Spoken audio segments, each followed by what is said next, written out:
नमस्कार दोस्तों।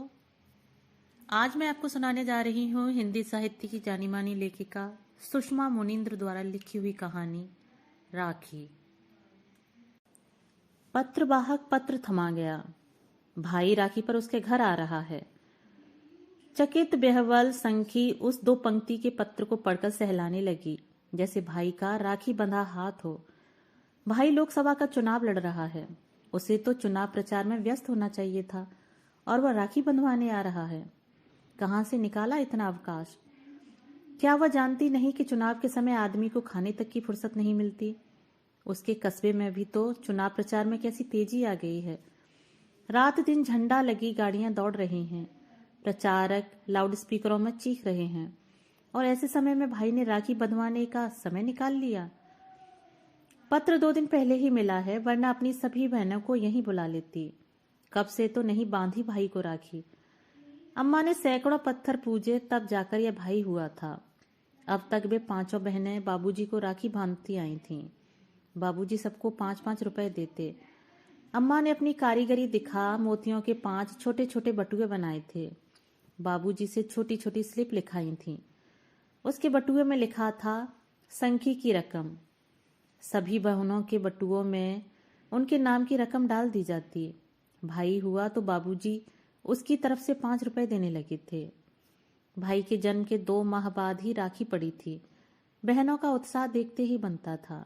बड़े मनोयोग से टीके की थाली सजाई गई। मनपसंद राखी और मिठाई खरीदी थी। अन्नप्राशन न होने से भाई को मिठाई तो नहीं खिला पाई थी, पर राखी बड़े उत्साह से बांधी थी। भाई के नन्हे हाथ पांव राखियों में डूब गए थे। राखियां उसे चुभने लगी थीं और वह रोने लगा था। वह हाथ पैर चला चला कर परेशान हो रहा था। राखी निकाल न ले, इस भय से संखी ने राखी तनिक कस कर बांध दी थी। अपने लल्ला का रुदन सुनकर अम्मा रसोई से दौड़ी दौड़ी आई थी और राखियां उतार कर फेंक दी थी। 2 माह के बच्चे पर इतना बोझ लाद दिया तुम लोगों ने। राखियां गड़ रही हैं बेचारे को। और ये राखी इतनी कसकर किसने बांधी? संखी ने अम्मा, बड़ी बहन ने बताया। तड़ाक से एक चांटा संखी की कनपटी पर पड़ा था। भाड़ में गया तेरा त्योहार, लल्ला के हाथ में निशान पड़ गया।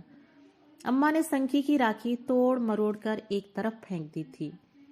बहुत सोच विचार कर चयन की गई अपनी सर्वोत्कृष्ट राखी की दुर्दशा पर उसे जोर की रुलाई आ गई थी। बाबूजी ने वह राखी उठाई।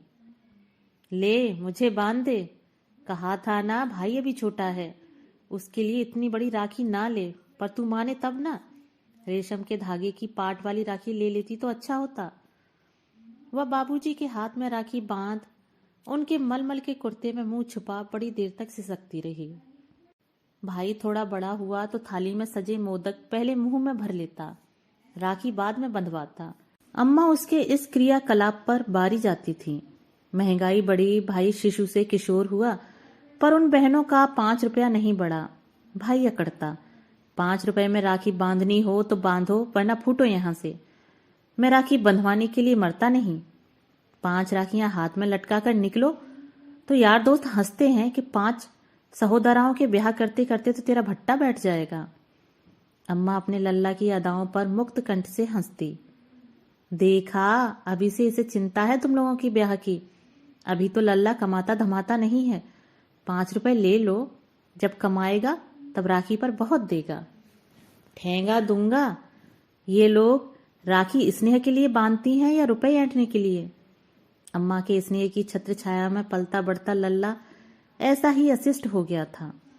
भाई का व्यवहार बहनों से कभी अच्छा नहीं रहा। फिर भी राखी के पर्व में न जाने कौन सा आकर्षण था कि इस त्योहार में मन पुलक से भर जाता।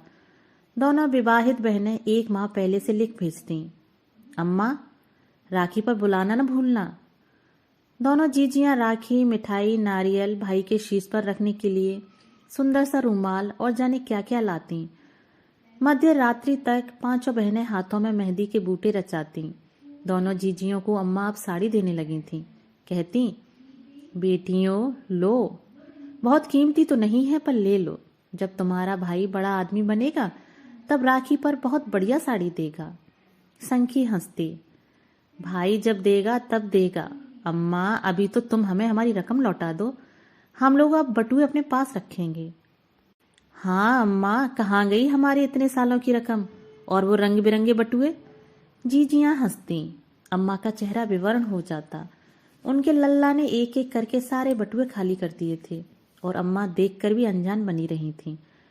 संभवतः इस प्रतीक्षा में कि एक दिन भाई बड़ा आदमी बनेगा और सूद समेत सबकी रकम लौटा देगा। भाई सचमुच बड़ा आदमी बन गया था। पढ़ने लिखने में उसका मन कभी नहीं लगा। बाबूजी कुछ कहते तो अम्मा ढाल बनकर खड़ी हो जाती। भाई बुरी संगत में पड़ता गया। कॉलेज में पहुंचकर उसकी छुट भैया नेताओं से मित्रता हो गई। संक्षिप्त में कहें तो वह स्वयं भी छुट भैया नेता बन चुका था। नेताओं के लिए भीड़ जुटाता, व्यवस्था देखता, जेल भरो आंदोलन में भाग ले जेल भी चला जाता। अपनी इन्हीं विशेषताओं के चलते विधानसभा का टिकट पा गया और भारी मतों से विजयी हुआ। अब तो बाबूजी भी विधायक पुत्र के अवगुणों को चित्त नहीं धरते थे। भाई का भाग्य ऐसा प्रबल कि अब लोकसभा का चुनाव लड़ रहा है, जिसमें संखी का कस्बा है। भाई को विधायकी मिलने के बाद आई राखी पर सभी बहनें बड़ी ललक से गई थी राखी बांधने। बड़े आदमी के स्तर के अनुरूप ही राखी ले गई थीं। बड़ा आदमी अपने आवास पर नहीं मिला था। विधानसभा का सत्र चल रहा था, अतः वह भोपाल में था। बहनों के साथ संखी भी हताश लौट गई थी। पता नहीं भाई की कलाई पर राखी न बांध पाने से या बड़े आदमी की भेंट से वंचित रह जाने से। अगली राखी तक भाई का ब्याह हो चुका था। भाभी बहुत बड़े घर से आई थी, किसी कैबिनेट मंत्री की पुत्री। सभी बहनें इस बार 2 राखियां ले गईं। भाई के साथ भाभी को भी तो राखी बांधनी होगी। भाई के आयातित कैमरे से फोटो उतरवाएंगी राखी बांधते हुए। पर भाभी राखी मनाने अपने पितृगृह चली गई थीं। पीछे पीछे सुबह की फ्लाइट से भाई भी। उसके मंत्री ससुर ने आवश्यक चर्चा के लिए बुला लिया था। राखी के सजे थाल मुंह चिढ़ाते रह गए थे। अनायास बचपन की राखी बहुत याद आने लगी थी। भाई साल भर धमकाता था, तुम लोगों से राखी नहीं बंधवाऊंगा, पैसा तो एक न दूंगा। बहनें लड़ती, कैसे नहीं देगा, बाबूजी देंगे।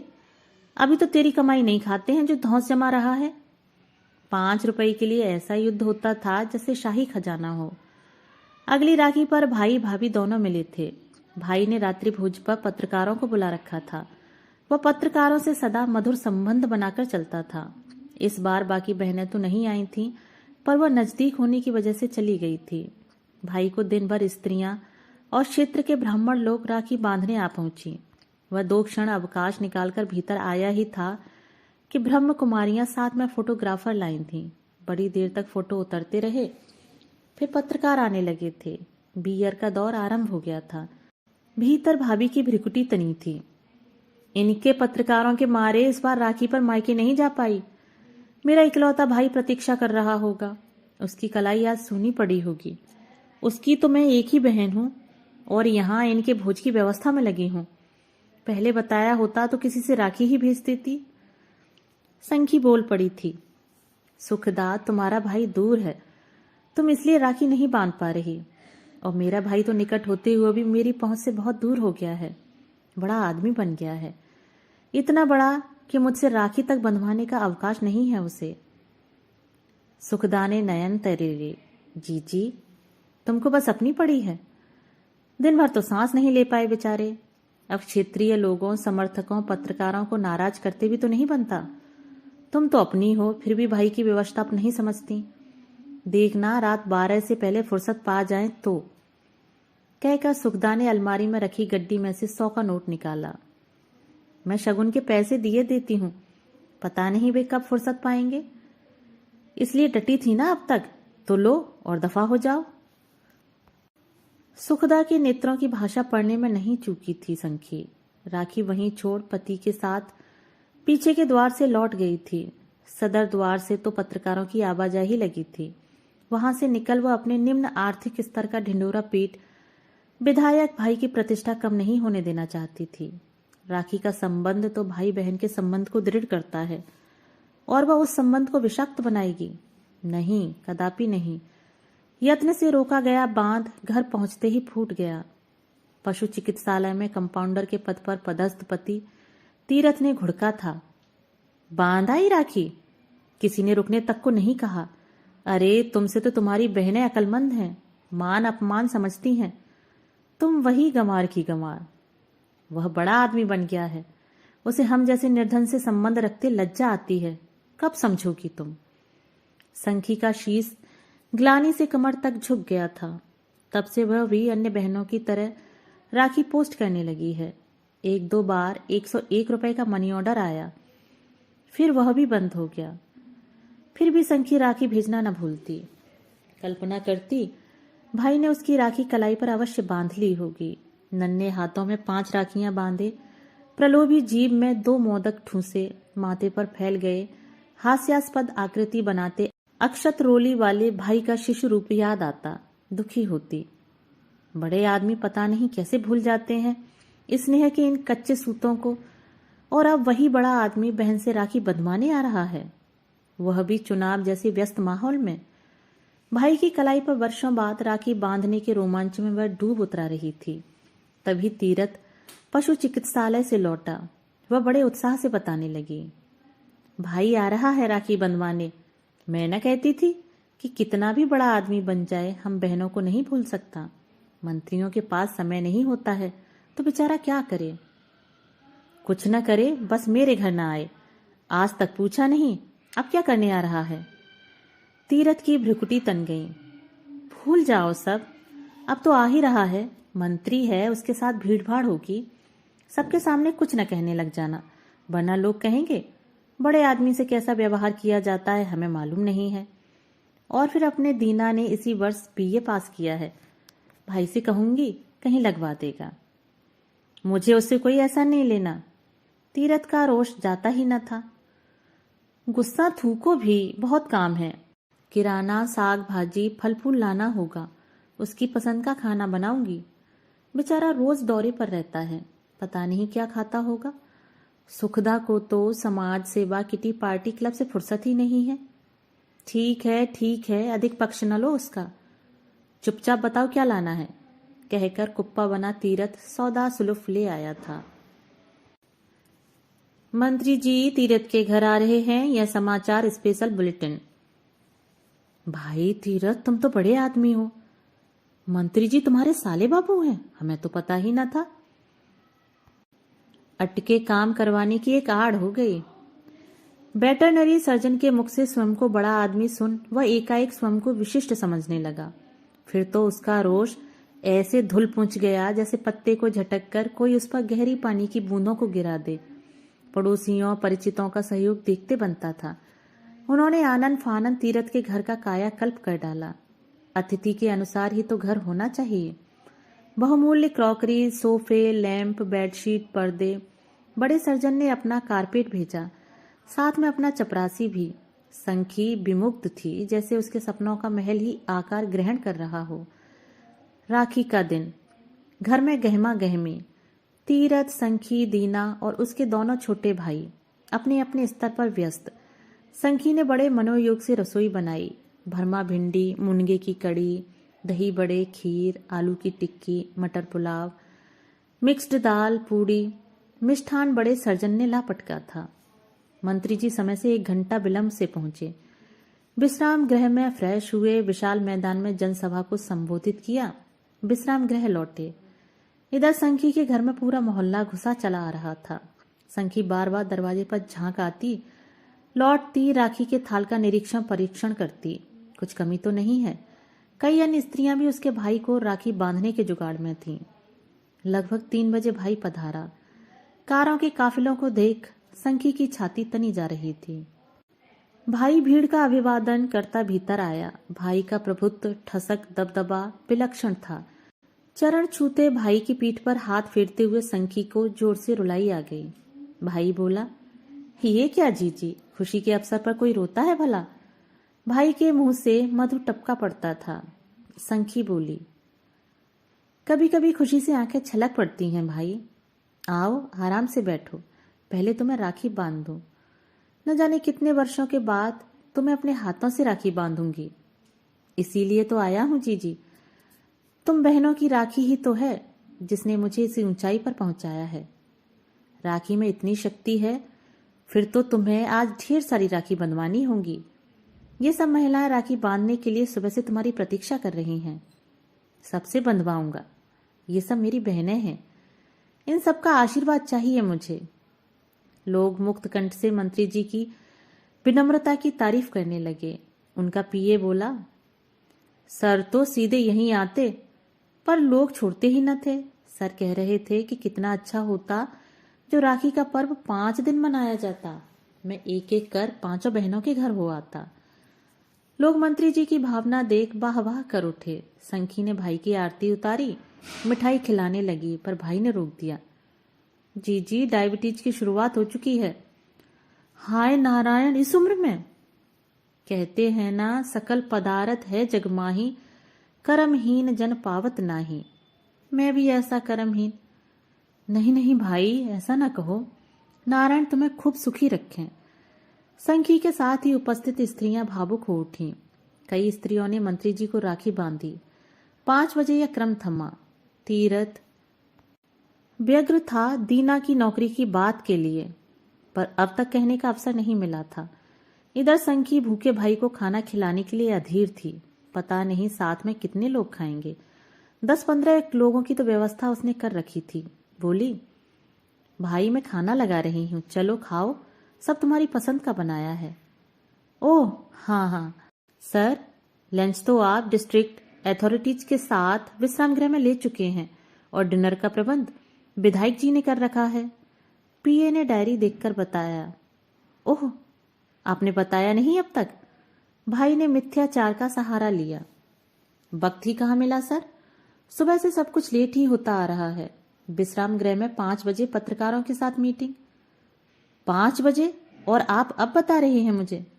समय का कोई मूल्य नहीं है क्या? पीए को डपट बड़ी व्यवस्था से भाई ने संखी की ओर देखा। जी, इच्छा तो है तुम्हारे हाथ का बना खाना छक कर खाऊं, पर हम नेताओं का एक क्षण भी अपना नहीं। जब से देश का भार पड़ा है, अपनों से दूर होता जा रहा हूं, पर मुझे विश्वास है तुम मेरी व्यवस्था समझोगी। तुम बहनें ही तो हो जो मेरा दुख दर्द बांटती रही हो। विधायक के यहाँ नहीं पहुंचूंगा तो 10 प्रकार की बातें बनेंगी।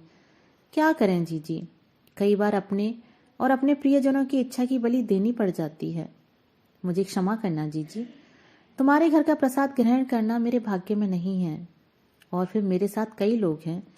तुम परेशान हो जाओगी। तुम्हें देखना था, देख लिया। चुनाव से फुर्सत मिल जाए फिर आराम से आऊंगा तुम्हारे घर। फिर मंत्री जी तीरथ से संबोधित हुए। जीजा जी, आपने तो मुझे भुला ही दिया। अरे मैं बुरा हूं, पर इतना नहीं कि आप 2-4 दिन के आतिथ्य का सौभाग्य मुझे न दें। मैं गाड़ी भेज दूंगा, आपको समय निकालकर आना ही होगा मेरी कुटिया में। तत्पश्चात मंत्री जी उपस्थित लोगों से संबोधित हुए।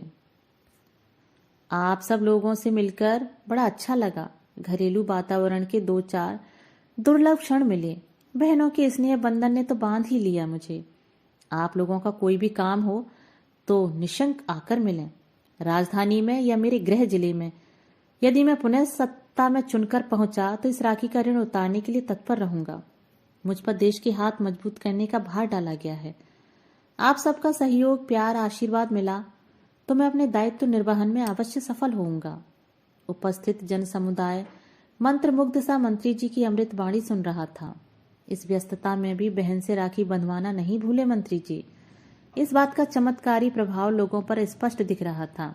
मंत्री जी भाव विह्वल होकर उपस्थित लोगों को नमन करते हुए संखी तथा तीरथ के पैर छूने के लिए झुके। चलते समय ध्यान आया, राखी बंधाई का बहन को कुछ दिया नहीं। तत्क्षण पीए से चेक बुक मांगी।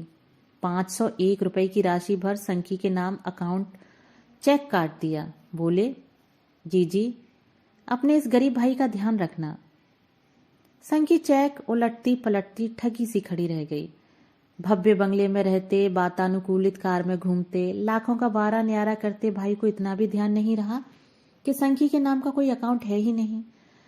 फिर वह इस चेक को कहाँ कैश करवाएगी। संखी के हाथ में अकाउंट पेई चेक था और उसकी दृष्टि उस बृहद भोज पर जा टिकी थी जो उसने राखी के उपलक्ष्य में बड़े श्रम से भाई के लिए बनाया था।